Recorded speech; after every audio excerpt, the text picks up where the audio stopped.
9 atitudes de mindfulness, com o Dr. Jon Kabat-Zinn, Dr. PhD. Seja muito bem-vindo aqui, eu sou Débora Fernandes. Se você ainda não é inscrito, inscreva-se para não perder nenhum de nossos vídeos. A prática de mindfulness, da atenção plena sem julgamentos, momento a momento, parece muito simples, mas é na verdade a tarefa mais difícil para os seres humanos. Porque ficamos tão apegados aos nossos estados condicionados da mente e quando começamos a praticar a atenção plena, é realmente importante ter uma atitude, uma abordagem para a prática, para que não forcemos algo a acontecer ou tenhamos que sentar numa postura rígida ou atingir um estado especial em que a gente acha, é isso, eu vou me iluminar, ou vou me tornar permanentemente sábio, ou vou ser isso ou aquilo. O problema, na verdade, não é com a iluminação ou permanentemente sábio ou coisas do tipo. O problema é com os pronomes pessoais. Eu, mim, meu, eles são muito problemáticos, porque há muita diferença entre o que a gente pensa que é e o que realmente é. Existe uma enorme separação. Quem achamos que somos é muito pequeno comparado com o que de fato somos. Então, quando estamos praticando o mindfulness com as pessoas, nós encorajamos um tipo de atitude que é levado para as práticas formais e informais, que você pode levar para a sua vida diária também. E essas atitudes, existem 7 delas, eu coloquei no meu livro, Full Catastrophe Living, quando o escrevi. Porque se você começa a cultivar a aceitação, se você começa a cultivar a ausência de esforço, desapego ou o deixa ser, se começa a praticar a confiança, a paciência, essas qualidades podem ser cultivadas na prática diária com seus filhos, com seus pais, seu parceiro, esposo ou colegas de trabalho. Então, é uma forma de reforçar e aprofundar as práticas formais e informais de meditação. Mente de principiante.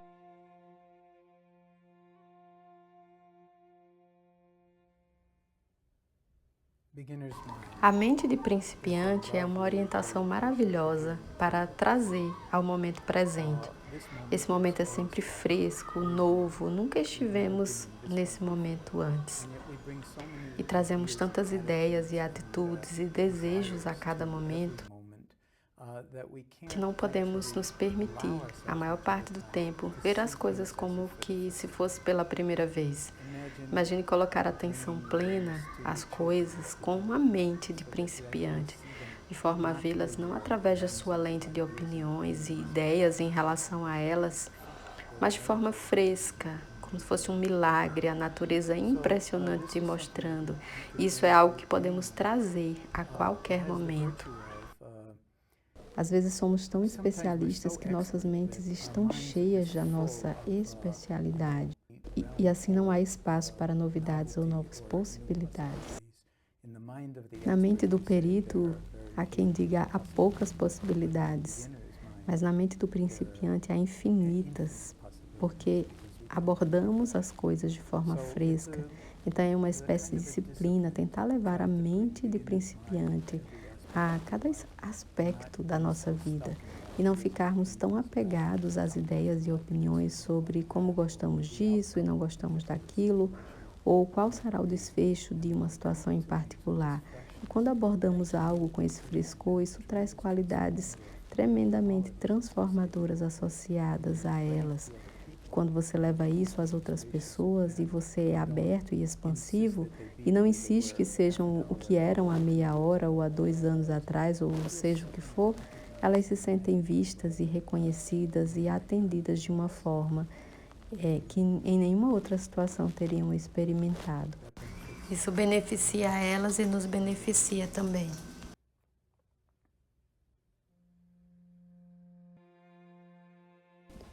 Não julgamento. O não julgamento é um elemento muito importante na prática de mindfulness. Aliás, é parte da minha definição funcional de mindfulness. A consciência que surge através do prestar atenção intencionalmente no momento presente, sem julgamentos. E o sem julgamentos é o verdadeiro desafio, porque quando você começa a prestar atenção ao que está, rapidamente descobre que temos opiniões e ideias sobre tudo, simplesmente tudo.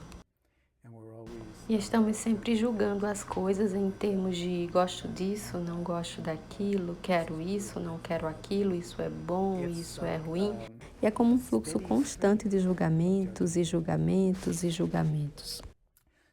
Então, quando falamos que mindfulness é prestar atenção sem julgamentos, não quer dizer que não haverá julgamentos, quer dizer que você estará ciente de quão críticos nós somos e daí não julgar o julgamento. E quando nos relacionamos a isso dessa forma, começamos a ver que o nosso julgamento é muitas vezes preto e branco.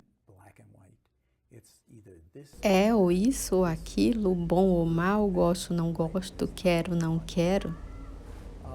E nos tornamos prisioneiros desse tipo de visão. Mas não tecer julgamentos não quer dizer que de repente você fica estúpido e começa a pensar: bem, eu sou uma pessoa que não julga, então eu vou sair para a rua e ficar na frente de um caminhão. Que diferença faz? Não, não é isso. Quer dizer que vamos praticar o discernimento, que é a capacidade de ver o que de fato está se desdobrando, mas não para julgar e sim reconhecê-lo, compreendê-lo em relação à nossa experiência. Então, quando falamos de consciência sem julgamentos, é disso que estamos falando. Estamos nos referindo a um grau muito fino de discernimento e clareza, de sabedoria, de compreensão, a interconexão entre as coisas e, ao mesmo tempo, notando a tendência a julgar rapidamente. Gostar, não gostar, querer, não querer, e reconhecer que isso, na verdade, cria um véu ou um filtro na frente dos olhos, que não nos permite pensar e ver, que não nos permite ver as coisas como elas são, mas enxergá-las somente através das lentes de nossas próprias opiniões e ideias e do gostar e não gostar, que praticamente nos cega. Então, essa é uma disciplina maravilhosa, a prática da consciência do ato de julgar. E a prática com gentileza do ser não julgador ou não julgar o julgamento que descobrimos em nós mesmos. Ao longo de dias, semanas, meses e anos, podemos começar a realmente navegar pelo nosso julgamento de tal maneira que ele não domine mais nossa vida da mesma forma. E reconhecermos quando ele surgir de uma forma tóxica. E quanto mais o desafiamos, quanto mais descansamos no discernimento e na pura consciência, mais podemos viver a vida de forma autêntica, no momento presente, sem nos vermos amarrados aos nossos hábitos mentais não saudáveis.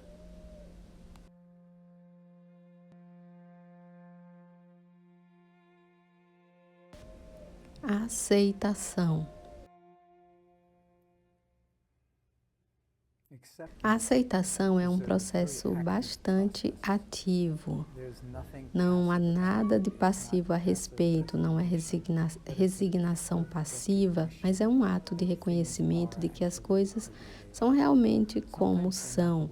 Às vezes não são da forma como queremos, então a aceitação não quer dizer que não possamos trabalhar para mudar o mundo ou mudar as circunstâncias de uma forma ou de outra, mas quer dizer que, a não ser que aceitemos as coisas como são, iremos forçar as coisas a serem do jeito que não são. Isso pode gerar uma quantidade enorme de dificuldades. Se reconhecermos a atualidade das coisas, aí temos a possibilidade de aplicar sabedoria a essa situação para mudar nossa própria relação com o que está acontecendo, de maneira que podem ser profundamente curadoras e transformadoras. Mas sem a aceitação da nossa situação, fica muito difícil saber como ficamos em relação a ela, e sem saber em que pé estamos, é muito difícil dar o primeiro passo. Então, algumas coisas são muito difíceis de serem feitas, como quando você experiencia a dor, por exemplo. Quando experiencia a dor no seu corpo e você não sabe do que se trata. É muito difícil aceitar isso, porque primeiramente a gente quer saber a origem dessa dor.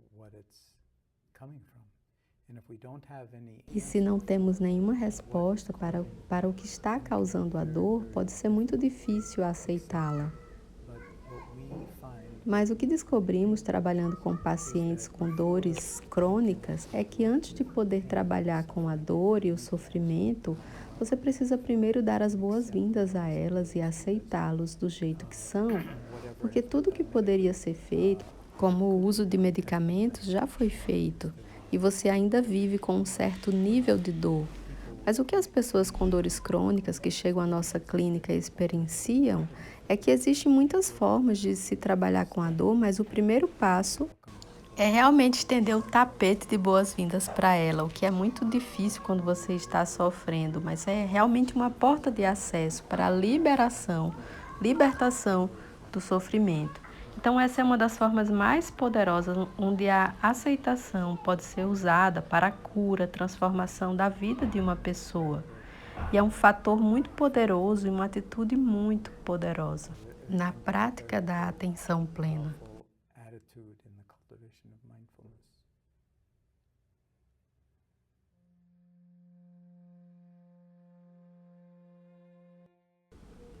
Deixar ir, desapegar.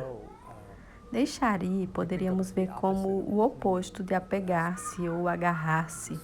Existe uma instância em que, quando queremos algo, nos agarramos a isso, nos apegamos, mesmo que seja uma ideia.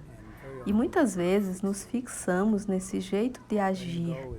Deixaria é nos lembrarmos que é realmente possível não nos envolvermos em agarrar e nos apegarmos ao que queremos e tentar repelir o que não queremos. Porque é inevitável que coisas desagradáveis venham a surgir e a gente vai querer afastar elas para longe.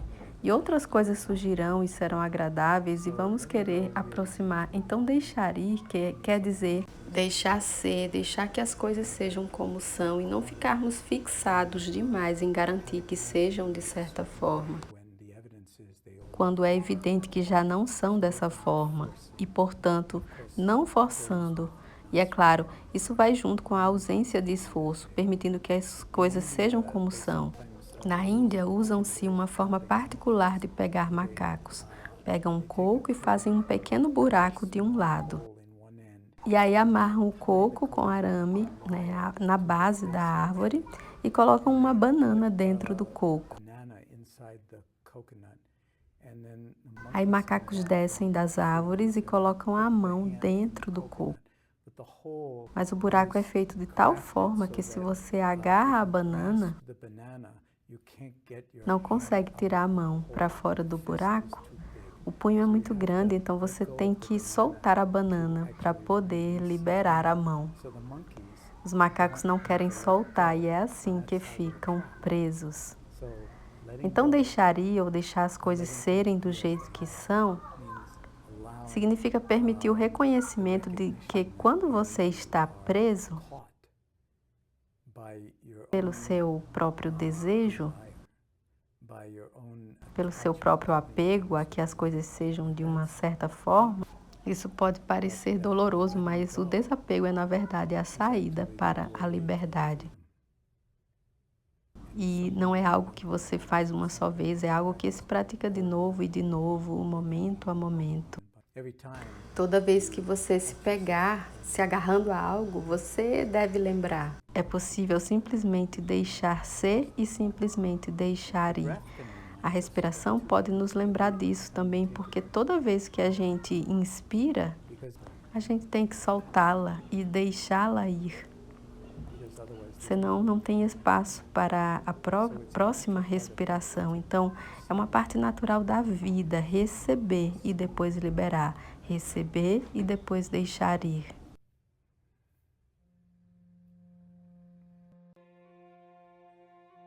Confiança. A confiança é uma atitude maravilhosa a ser cultivada, porque há tantos aspectos da nossa vida que conhecemos tão pouco. E ao cultivar a intimidade com nós mesmos, também cultivamos um sentido profundo de confiabilidade e confiança. E um bom lugar para começar é com nós mesmos, com o nosso corpo. E então, será que podemos chegar a confiar na sabedoria natural do nosso corpo? E quão lindamente o corpo apoia a nossa vida?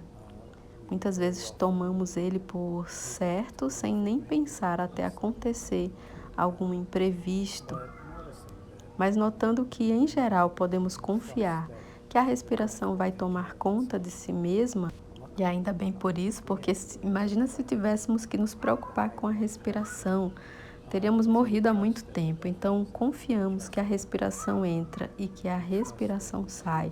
Confiamos que os ouvidos podem realmente ouvir. Confiamos que os olhos irão realmente enxergar.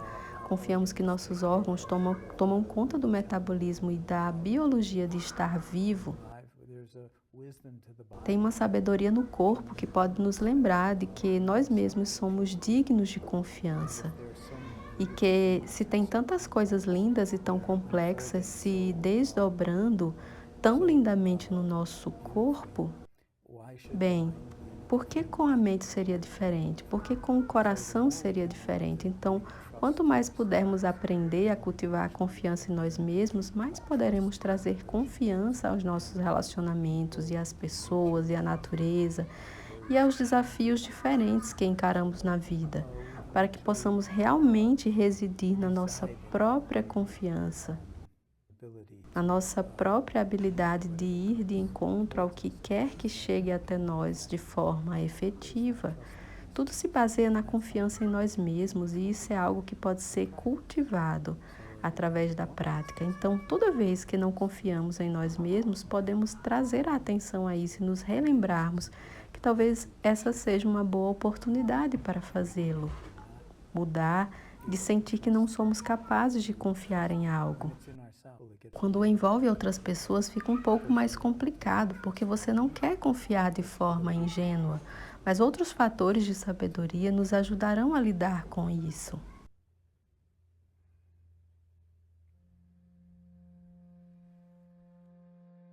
Paciência.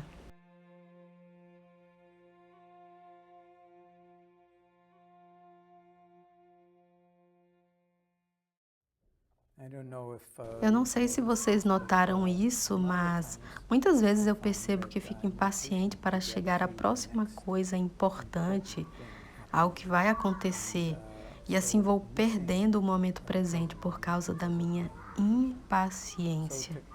Então é realmente importante praticar a paciência, uma espécie de reconhecimento de que as coisas se desenvolvem à sua própria maneira e que, de alguma forma profunda, as coisas não podem ser apressadas.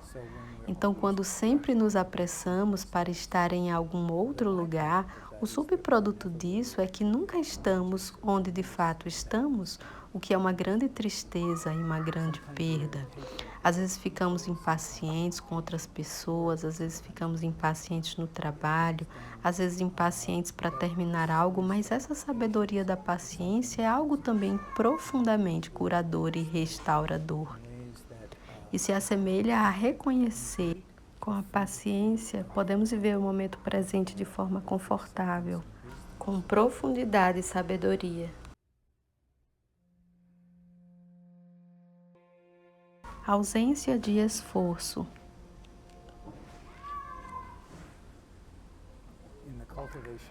Na prática da consciência meditativa ou consciência com atenção plena, tomamos a postura pouco usual para nós ocidentais, de realmente deixar de tentar chegar a algum outro lugar. É isso que chamamos de ausência de esforço, ou mesmo não fazer, a fim de permitir que as coisas sejam realmente abarcadas na consciência, sem que tenhamos que nos engajar com elas, sem ter que fazer algo acontecer ou procurar experimentar algum estado especial de relaxamento ou bem-estar, ou o que seja, estar com o desdobramento da vida momento a momento, sem nenhum plano ou objetivo. A verdade é que isso é tremendamente curador, tremendamente restaurador para nós, porque temos tantos afazeres e estamos sempre a caminho de um momento melhor no futuro, ou tentando escapar de algo no passado, mas realmente estar no espaço onde praticamos a ausência de esforço e o não fazer, onde simplesmente deixamos as coisas serem como são, é, como eu disse, tremendamente nutridor e curador. Não é fácil de fazer, pois nossa lista de afazeres é extensa, mas devemos nos dar tempo para praticar a ausência de esforço, percebendo que o que quer que esteja aqui é bom e suficiente. Mesmo que não seja agradável nesse momento, é o suficiente. Não precisamos escapar do que for, ou consertá-lo, ou fazer com que algo aconteça. É uma disciplina tremenda, uma tremenda atitude a trazer para a vida. Não quer dizer que você não tem que fazer o que precisa ser feito. Ao contrário, quer dizer que as coisas vão acabar surgindo a partir do ser e, portanto, com uma sabedoria muito maior e uma adequação muito maior à situação.